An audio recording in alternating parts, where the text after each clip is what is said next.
Fala galera, esse aqui é o vídeo que é a continuação do primeiro, que tem o tema como o pior pecado de todos. Então vamos lá, se você não viu o primeiro, a gente fala sobre orgulho, ego, e agora esse aqui é o segundo vídeo que a gente vai dar passos práticos sobre como lidar com ele. Então tá bom? Vamos embora. Não esquece de se inscrever no canal e ativar o sininho aqui embaixo.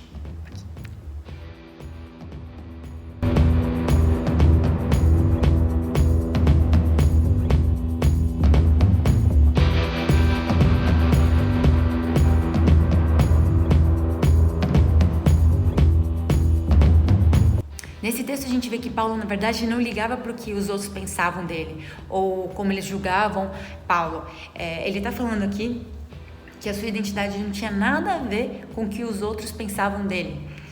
Como ser uma pessoa firme na sua identidade, firme no que acredita, mas sem ser um poço de arrogância e se perder nisso. Nos dias de hoje, quando uma pessoa sofre com posições contrárias, normalmente as pessoas que nos rodeiam tentam nos incentivar falando das nossas qualidades e elevando a gente, falando tipo, isso aí, você é maravilhosa, você brilha, meu Deus, como você é sensacional, você é o céu e o céu na terra é você. Ou seja, de novo, o remédio para baixa autoestima é o quê?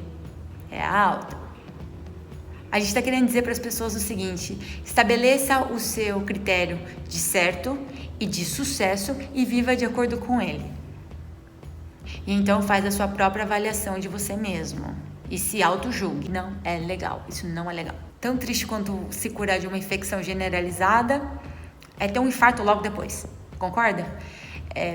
O ego inflado, orgulho, né? Vamos trocar essa palavra agora que a gente já entendeu esses termos, né, do primeiro vídeo para agora. Incitar o orgulho para baixa autoestima é exatamente isso. É um mal substituído por outro, pior. E adivinha quem que se alegra com isso? Nesse texto, Paulo está falando assim: eu não ligo para o que vocês pensam de mim.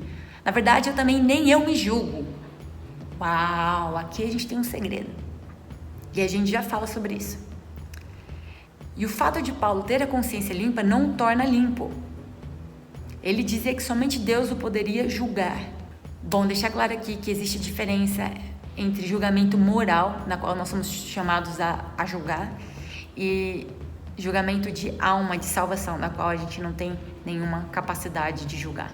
Um serial killer, por exemplo, pode muito bem deitar à noite e dormir tranquilamente, porque a consciência dele não acusa ele. Mas isso não o torna limpo, entendeu?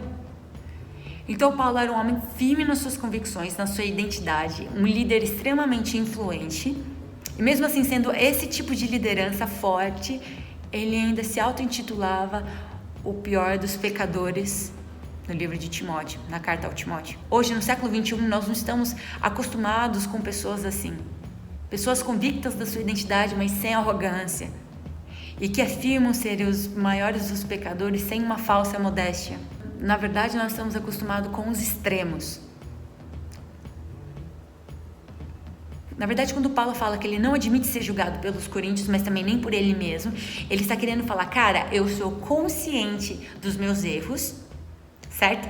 Mas eu não os conecto à minha identidade. Uou! Tim Keller fala no seu livro Ego Transformado, que é um dos livros que eu estou usando como base desses dois vídeos, que quando Paulo diz que não admite ser julgado pelos coríntios e nem por si próprio, ele está dizendo que ele está consciente dos seus pecados, mas ele não os conecta mais a si próprio e nem com a sua identidade. Ele se recusa a entrar nesse jogo. Paulo, ao enxergar o seu pecado, ele não permite que ele venha e destrua a sua identidade. Ele não faz essa conexão.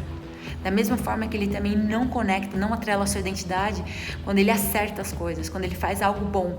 Ou seja, ele não se autopromove e não se parabeniza pelo bem feito também. Ele enxerga tanto seu lado bom e seu lado ruim, mas ele não atrela isso mais à sua identidade.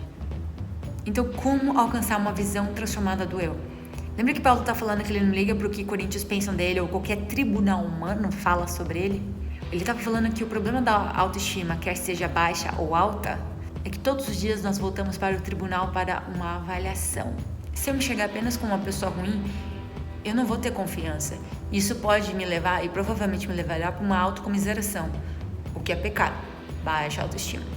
Se eu me achar uma pessoa apenas boa, eu teria a tendência de me achar além do que eu sou e crescer em arrogância e soberba, que me leva à autoestima, elevada autoestima, o que também não é legal. Então, basicamente, se eu me julgar bom, eu tenho uma consequência. Se eu me julgar ruim, eu tenho uma consequência. E a consequência dos dois julgamentos que eu faço de mim mesma é péssima. Por quê? Porque eu me tornei juiz de mim mesma. Então, estabelecemos nossos padrões e nos julgamos com base nele. E dessa forma, o nosso ego nunca está satisfeito. Nunca.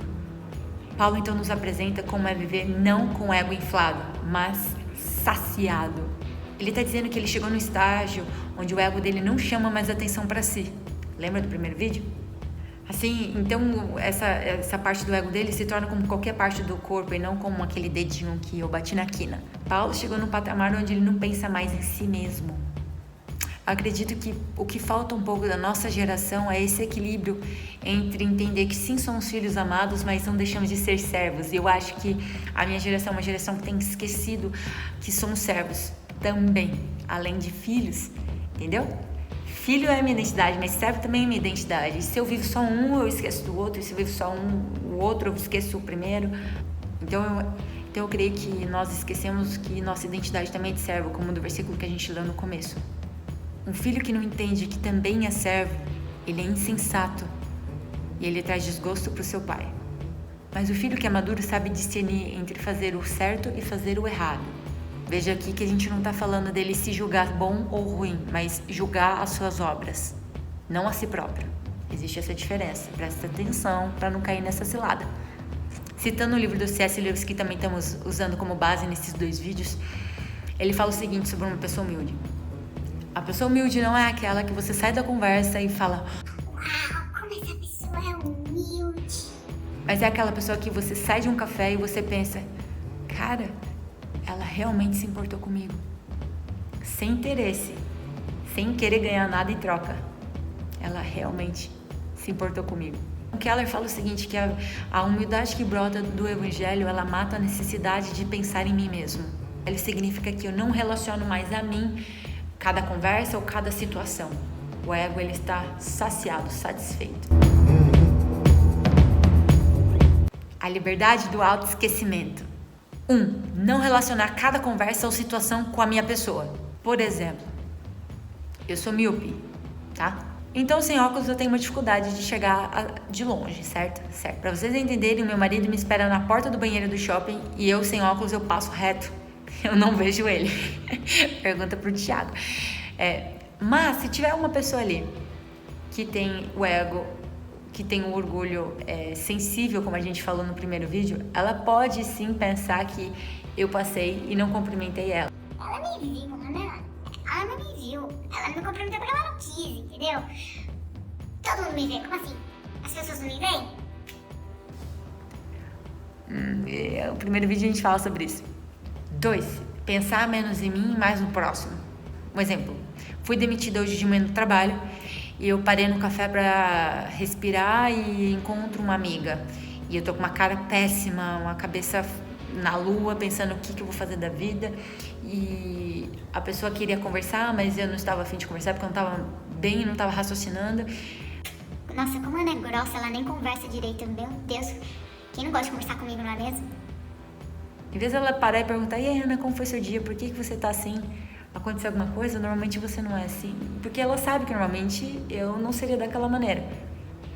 Então ela sai do seu sapato e coloca o meu sapato nessa situação, ok? Galera, imagina que libertador vai ser quando a gente se alegrar com a alegria do nosso amigo, sabe? Mesmo que eu tenha perdido o emprego e ele tenha recebido um aumento. Ou, sei lá, quando você terminou um namoro e a sua melhor amiga foi pedida em casamento. Mas também se compadecer, se quebrantar quando algo de ruim acontece com o nosso irmão e não se secretamente se alegrar com a desgraça alheia das pessoas, entende?